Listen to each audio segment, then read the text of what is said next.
नमस्कार। प्रादेशिक समाचार के साथ मैं मनोज कुमार शर्मा। प्रधानमंत्री नरेंद्र मोदी ने कहा है कि सरकार कृषि क्षेत्र के विकास और ग्रामीण समृद्धि के दोहरे लक्ष्य को प्राप्त करने के साथ आगे बढ़ रही है। कृषि और ग्रामीण समृद्धि पर बजट के बाद वेबिनार को आज वर्चुअल माध्यम से संबोधित करते हुए श्री मोदी ने कहा कि विकसित भारत के लक्ष्य को और बढ़ाने का भारत का संकल्प बहुत स्पष्ट है। उन्होंने कहा कि हम एक ऐसे भारत के निर्माण की दिशा में मिलकर काम कर रहे हैं जहां किसान समृद्ध और सशक्त बने।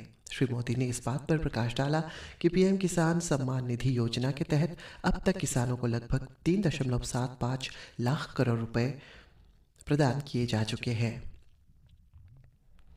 उप मुख्यमंत्री चाउना मेन द्वारा कल नई दिल्ली में राज्य के पहले जियोग्राफिकल इंडेक्स जीआई महोत्सव अरुणाचल जीआई महोत्सव 2025 में भाग लेते हुए जोर देकर कहा है कि अरुणाचल प्रदेश का लक्ष्य 2029 तक 50 से अधिक जीआई रजिस्ट्रेशन करना है ताकि सतत विकास और इसके विरासत उद्योगों की निरंतर वृद्धि सुनिश्चित हो सके। श्री मेन ने इस बात पर जोर दिया कि जियोग्राफिकल इंडेक्स जीआई विशिष्ट भौगोलिक क्षेत्रों से जुड़े उत्पादों की सुरक्षा में महत्वपूर्ण भूमिका निभाता है। ये उत्पाद राज्य की विरासत और आर्थिक विकास का अभिन्न अंग है। उन्होंने नाबार्ड के निरंतर प्रयासों और पद्मश्री डॉक्टर रजनीकांत को 24 और उत्पादों के लिए आवेदन के लिए उनका आभार व्यक्त किया। मौसम विज्ञान केंद्र ईटानगर द्वारा राज्य के ईस्ट कामेंग, पापुमपारे, लोअर सुबनसिरी, कामले, अपर सुबनसिरी, श्रीयोमी, लपारादा, ईस्ट सियांग, दिबांग वैली, नामसाई एवं चांगलांग जिले के लिए येलो अलर्ट और करादादी, लोअर सियांग, लोहित और अंजाव जिले के लिए ऑरेंज अलर्ट जारी किया गया है। मौसम विभाग के अनुसार अगले 24 घंटों में अलग अलग स्थानों पर गरज के साथ तेज से बहुत तेज बारिश होने की संभावना व्यक्त की गई है। ऑपरेशन डॉन 2.0 के तहत मादक पदार्थों की अवैध बिक्री के बारे में विश्वसनीय खुफिया जानकारी पर कार्रवाई करते हुए ईस्ट सियांग पुलिस ने एंटी ड्रग स्क्वाड द्वारा त्वरित अभियान चलाते हुए गत गुरुवार को एक ड्रग पैडलर को गिरफ्तार किया और लगभग 30.72 ग्राम के 4 प्लास्टिक कंटेनर्स में संदिग्ध हेरोइन जब्त की और एनडीपीएस अधिनियम की धारा 21B के तहत रुकसिन पुलिस स्टेशन में मामला दर्ज किया गया। इस बीच ईस्ट सियांग के पुलिस अधीक्षक ने एडीएस टीम के प्रयासों की सराहना की और नशीली दवाओं से संबंधित अपराधों के खिलाफ जीरो टॉलरेंस की नीति के लिए जिला पुलिस की दृढ़ प्रतिबद्धता को दोहराया।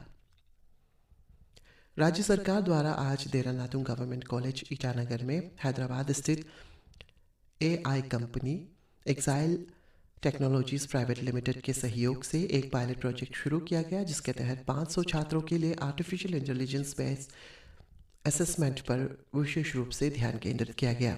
पायलट प्रोजेक्ट का उद्देश्य वास्तविक समय के डेटा और रिपोर्ट एकत्रित कर एआई संचालित और मूल्यांकन की प्रभावशीलता का मूल्यांकन करना है। दूरदर्शन के साथ बातचीत में डीएनजीसी के प्रिंसिपल डॉक्टर एमक्यू खान ने बताया है कि एआई मूल्यांकन कार्यक्रम पिछले 24 फरवरी को शुरू हुआ था और 500 से अधिक छात्रों ने मूल्यांकन दिया है। उन्नत भारत अभियान नेरिस्ट सेल की एक टीम द्वारा हाल ही में स्थानीय किसानों के साथ एमजी दोईमुख में सरकारी मत्स्य पालन विभाग का दौरा किया गया। इस दौरे का उद्देश्य स्थानीय किसानों के लिए उन्नत मछली पालन तकनीकों और टिकाऊ जलीय कृषि प्रथाओं के बारे में जागरूकता को बढ़ावा देने के साथ ही आधुनिक मछली पालन तकनीकों और उनके अनुप्रयोगों को समझना और स्थानीय किसानों को मछली उत्पादन में सुधार के लिए व्यवहारिक जानकारी प्रदान करना था। राज्य सरकार द्वारा आज देरा नातुंग गवर्नमेंट कॉलेज ईटानगर में हैदराबाद स्थित AI company Exile technology private limited के सहयोग से पायलट प्रोजेक्ट शुरू किया गया। महिला एवं बाल विकास विभाग ईस्ट सियांग द्वारा कल डीसी कॉन्फ्रेंस हॉल में घरेलू हिंसा अधिनियम 2005 के तहत महिलाओं की सुरक्षा, कार्यस्थल पर महिलाओं का यौन उत्पीड़न अधिनियम 2013 तथा ऑनलाइन शिकायत दर्ज करने के प्रशिक्षण पर एक दिवसीय जागरूकता कार्यक्रम आयोजित किया गया। सभा को संबोधित करते हुए उपायुक्त ताकू ने कार्यस्थलों पर महिलाओं की सुरक्षा और सम्मान के उल्लंघन के प्रति जीरो टॉलरेंस पर जोर दिया।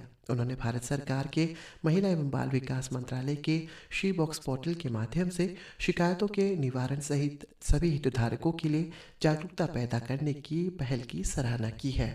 इसी के साथ ये समाचार बुलेटिन समाप्त हुआ। नमस्कार।